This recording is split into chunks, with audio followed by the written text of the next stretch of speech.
World War II Germany.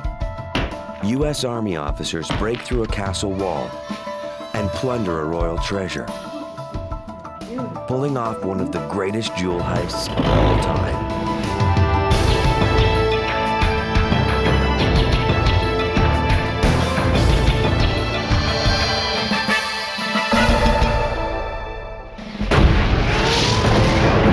In the waning days of World War II, General George S. Patton's 3rd U.S. Army rolled through central Germany and into Frankfurt. The city was in ruins. By contrast, Kronberg Castle remained untouched. Although it was just a few miles north of the city, it escaped the devastation of Allied bombers.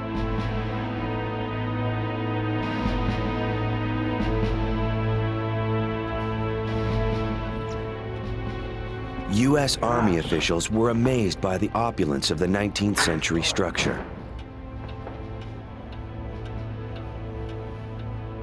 They decided the 100-room castle would make an ideal officers' club.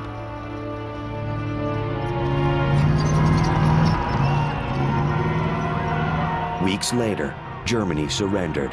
The war was over. Frankfurt became an occupied city. There was no power, no running water, no food, and barely any standing buildings. U.S. forces had to live in tents, eat K-rations, and brave the elements. For the war-weary GIs, stepping into Kronberg Castle was like walking into an oasis of unimaginable luxury. The Army assigned Captain Kathleen Nash to manage the new officers' club.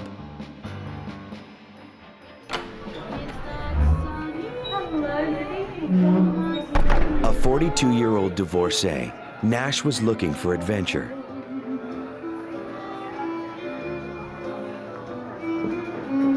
She had lied about her age to enlist and became a mess officer. After years of training and service in the U.S., she was shipped overseas. Her new job was a good match. In civilian life, Kathleen Nash had been the assistant manager of the Phoenix Country Club. Now, thanks to the Army, she was running her own country club with the help of 30 German servants. The Army captain was now the queen of the castle. Days after the club opened, Nash became indignant when the officers started looting her castle. It was a practice all too common in wartime. Looting of private property or of public property or any kind of looting was absolutely forbidden to the United States Army and to all armies. It is one of the basic rules of warfare that the property of private citizens is to be respected. But it was very hard to prevent people from, picking up what they call souvenirs or trophies of war.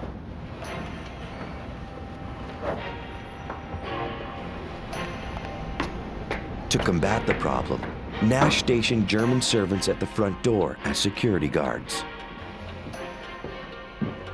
Ein Moment. Warte. A lieutenant who tried to liberate 3 antique rugs abandoned them before being caught. The rugs were returned to their rightful place.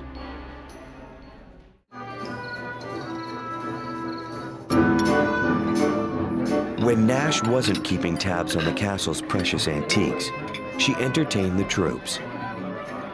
She opened the vast wine cellar and threw elaborate parties for the officers. Her patrons were more than happy to trade an evening in a tent for a night in a castle. Major David Watson and Colonel Jack Durant were frequent visitors.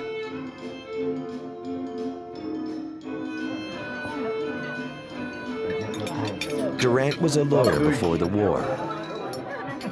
Now the vivacious Captain Nash helped him forget about his broken marriage back in the States. As their relationship grew, Nash remained devoted to her job. but running the officers' club was full of problems.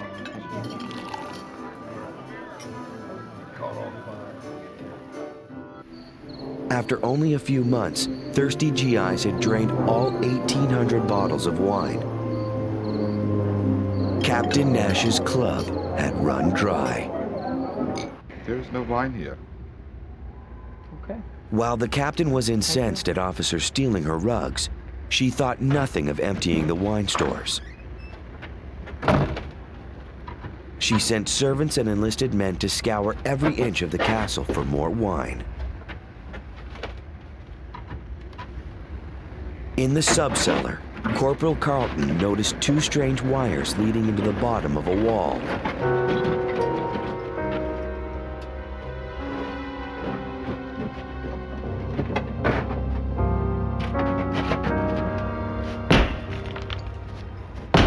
In the process of putting things away to protect it from battles and armies that might come through, people walled up things in all kinds of ways, and they did it in France, they did it in Italy, they did it everywhere just to protect it. And so the armed forces of every country got quite good at finding hiding places. Behind the wall lay 1,600 bottles, including cases of fine French Bordeaux. The lowly corporal had no idea the wine was of an ancient vintage, worth an incomprehensible amount of money.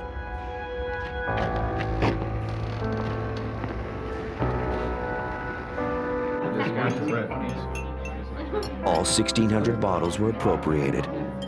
The club was back in business. So anyway, what happened? I mean, your friend is...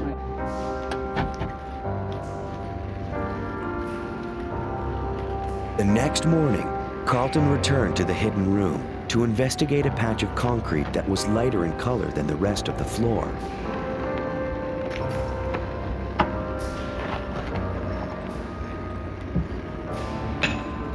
He told Captain Nash it looked as if the concrete had been recently patched. She had one of the German servants chisel away the new concrete. Okay, thank you, sir.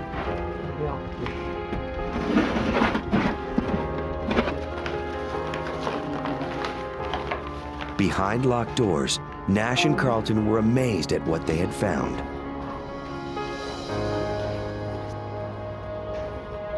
Magnificent. They're beautiful. Captain Nash shared the discovery Looks with like you were Colonel made Durant and Major Watson. Oh, they're incredible. They were astounded by the beauty of the jewels, as well as their value. I wish we didn't have to give them back. Well, to the victors go the spoils. Why should we? The possibilities were intoxicating. Captain Kathleen Nash, Colonel Jack Durant, and Major David Watson marveled at the beauty of the cachet of jewels they had unearthed. For a moment, they contemplated taking just a few of the valuables. Then, they decided to take them all.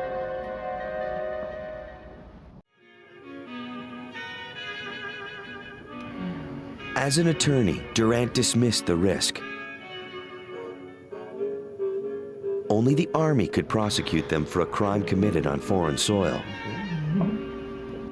As for the German authorities, it would be years before their court system was operational. Well, it's been a good night. I don't know if we can make it better. Nash was elated. Well, They would all return to the States in a few months with honorable discharges and a hoard of priceless jewels to finance their happiness. she should at that time have reported the find to higher headquarters, because inventories had been made of the things in the castle, and so any new find was supposed to be reported to the monuments officers or the town major, as he was called, but she never did that, so that the army authorities didn't know about this new find. The conspirators had to figure out how to get the jewels back to the U.S. without getting caught. Since the pieces were so distinctive, they would be easier to move and to pawn if they were dismantled.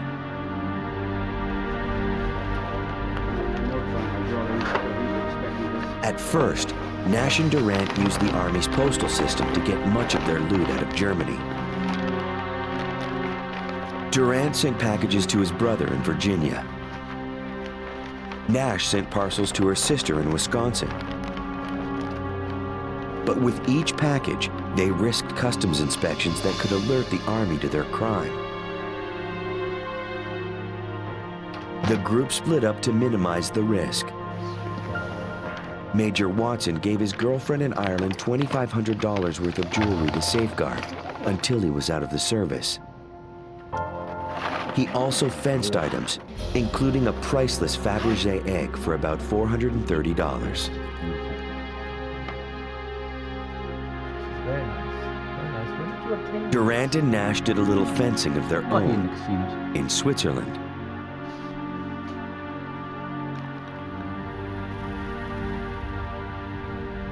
They pawned enough jewels in Europe to indulge themselves in the most elegant Swiss hotels. Nash was finally living the adventure she dreamed of. She had every reason to believe the fairy tale would last forever. The most priceless of the stolen items still remained to be smuggled home to the U.S. Music will come into play. Something I want to show you. Okay.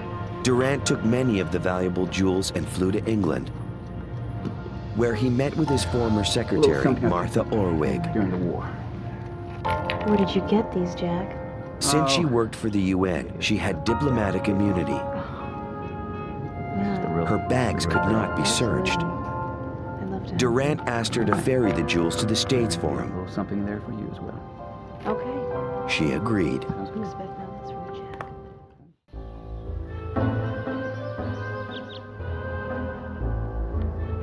Jack. On March 2nd, 1946, Captain Nash's tour of duty came to an end. After 8 months of service, she left the castle for good. Upon her arrival in the States, she would immediately apply for a discharge from the Army.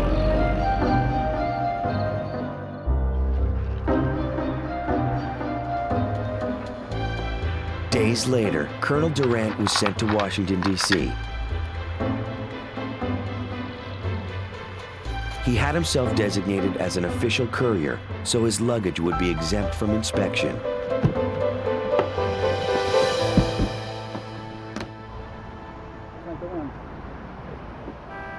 The plan went off without a hitch.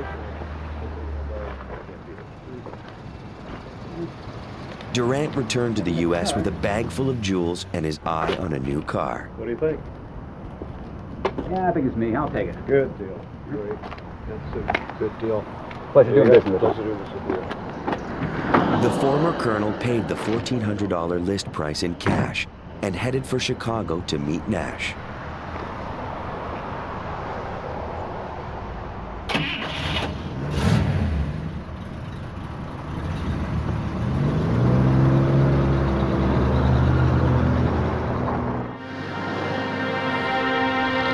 There, the couple cashed in more of their take. Beautiful. A jeweler agreed to buy 100 of the diamonds. Yes. The deal fell through when Durant couldn't produce a customs receipt. I'm sorry, with the Durant purchase of feared the son. jeweler might report him to customs, who might tip off the army. Thank you. The couple had no idea that much worse trouble was brewing across the Atlantic.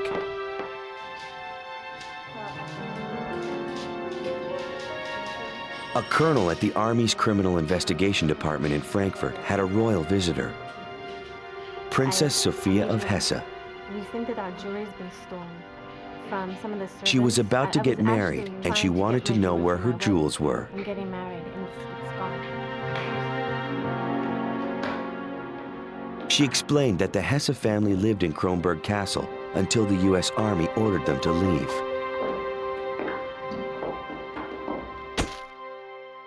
The Hesse family was part of the royal dynasty that had ruled the German Empire from the 12th century until the end of World War I. When Adolf Hitler came to power, they were ordered to keep a low profile, or else. You can say that nearly all the noble families, especially in Prussia, were more or less enemies to the Nazi dictatorship. Everything. I'm getting married. Since the Nazis were known to appropriate valuables, the family inventoried their jewels and buried them in the castle. When did you notice things start to be missing? Immediately. It's been a long time. But I'm getting now, married. those jewels were gone. Jewelry,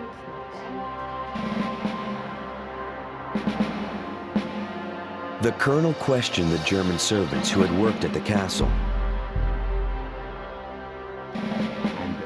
They revealed that the jewels were last seen in the possession of Captain Nash and Colonel Durant. He was stunned. 2 American Army officers had stolen the Hesse crown jewels.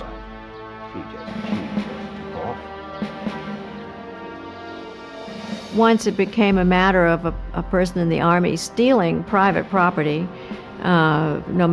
whether it was from Germans or anybody else, then that was a criminal act because everyone in the Army knew under the rules of warfare that they were not allowed to steal things from the citizens of the country.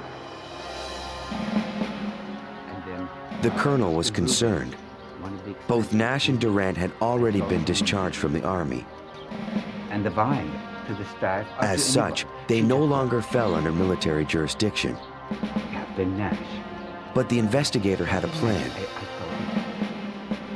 All soldiers are bound by hip pocket orders. This means they can be recalled to active duty for a period of several months after discharge. If the colonel could recall them, he could prosecute. He'd have to work fast, though.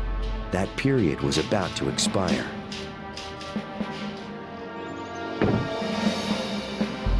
If the couple could stay ahead of the Army until that deadline passed, they would get away with one of the greatest jewel heists of all time.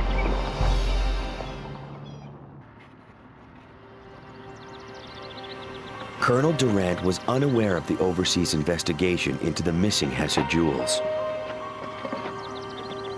He had more immediate problems to worry about in the States. The U.S. Customs Service had seized the diamonds he tried to fence through a Chicago jeweler. Durant rushed to bury the remaining jewels along a Virginia road near his brother's home.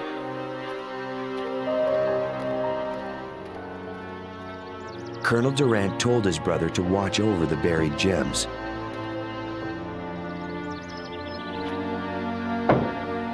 They were so valuable, he'd never have to work again.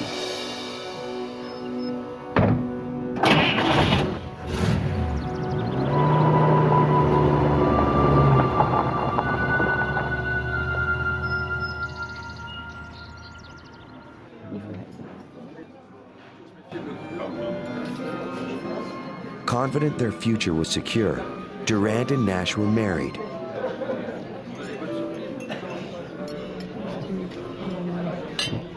They celebrated the small civil ceremony with a lavish honeymoon.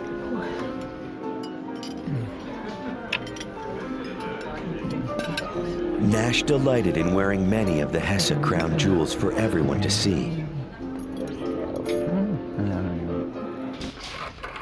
The Army moved their investigation to the U.S. to better track Nash and Durant. Investigators were concerned they had gotten married so they couldn't testify against each other. After weeks of searching, the Army finally found the couple.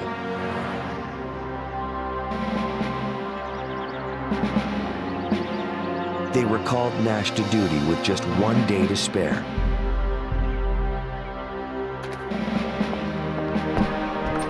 Colonel Durant was also recalled. The couple hid out in Chicago, but investigators found them at a downtown hotel. Both were taken into custody. Captain Nash was given a polygraph, which she failed. She then confessed, implicating both her husband and Major Watson. was She would later recant that confession. we were tired, everyone. That doesn't make Colonel any sense. Durant resisted for days. Finally, he agreed You're to admitting you're doing cooperate it. by contacting his fences. Now, They agreed to return the jewels, how long but has it been only since if they could do so informed you? anonymously.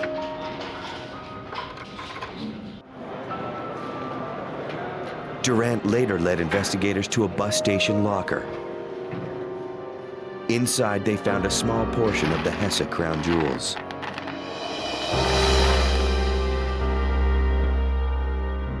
The items Durant buried along the Virginia roadside were recovered.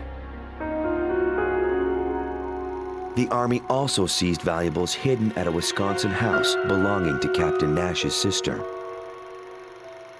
The theft of the Hesse crown jewels made news around the world. Well, this, of course, was an extraordinary case for the press and everyone because it involved, people who were relations of the British royal family, Queen Victoria, a castle, a love affair, beautiful jewels. It was just made to order for a lot of publicity. In Washington, MPs keep a careful eye on a fortune. $1.5 million worth of Hessian crown jewels and heirlooms stolen from Germany. This fabulous hoard comprises the greatest private military theft in U.S. history. The Army flew the suspects back to Germany to stand trial. They charged Captain Nash, Colonel Durant, and Major Watson with theft. They would be tried separately. The royal family attended Captain Nash's trial in Germany. There they saw their family heirlooms displayed as evidence. Nash's defense did not bother to deny that she had stolen them. They contended that she was a civilian at the time of her arrest and that the Army therefore had no jurisdiction. The defense also pointed out that looting was common among troops. Nash said that if she were convicted, thousands of American servicemen would also have unclean hands. The court disagreed. Nash was convicted and sentenced to 5 years in a federal penitentiary. She was paroled in 1952. Major Watson was also found guilty. He was sentenced to 3 years in prison. The last court-martial was Colonel Durant's. In its opening argument, the prosecution cast doubt on Durant's motives for marrying Kathleen Nash. They argued that Durant married Nash to seal her lips. Colonel Durant was convicted and sentenced to 15 years of hard labor. His sentence was harshest because he was the highest-ranking officer involved in the theft. On August 1st, 1951, the Army finally returned the Hesse crown jewels. For the royal family, it was a bittersweet moment. Princess Sophia guessed that slightly more than half of the jewels were recovered. Their damaged condition made them worth just 1/10 of their original value.